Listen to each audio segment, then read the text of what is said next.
Ni Sport TV rero turi hano ku kibuga cya Nyirangarama ari kubera imikino ya nyuma mu mukino wa rugby, aho turi kumwe n'uyu mukobwa ukina muri Kamonyi Panthers, aho bitwaye neza ndetse bakegukana igikombe.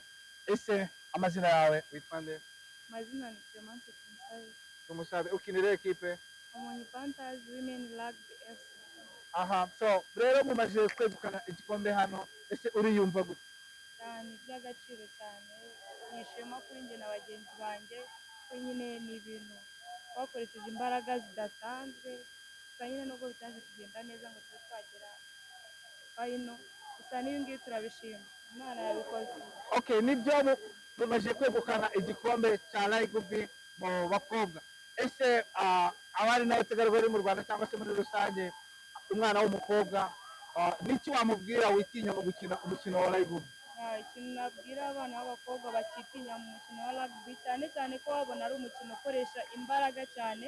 Yego imbaraga zirakenerwa, ariko nyine hakenerwa no mu mutwe nanone, ariko biroroshye ntabigoye, buri wese yabishobora. Niki cyagufashije gukunda umukino wa rugby?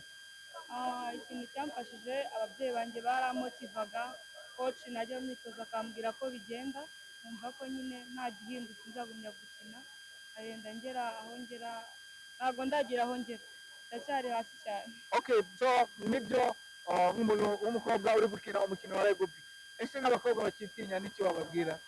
Nababwira ko biroroshye ntabigoye, wabikunda kuko nawe uza hano ukaza ukabona ni umukino uryoshye cyane, umukino wacu uraryoshye pe, uraryoshye cyane. Twitege iki mu minsi iri imbere ku bijyanye n'imikinire yawe? Mu minsi iri imbere ndaba ndi ku rundi rwego rurenze kuko ndiho, ubu ngubu ndi hasi pe, ndi hasi cyane, ariko mu minsi iri imbere no gukora cyane n'abamfasha biragenda neza kurushaho. Okay, niki wasaba ubuyobozi bwa Federasiyo ya Rugby mu Rwanda mu iterambere ry'umupira wa rugby?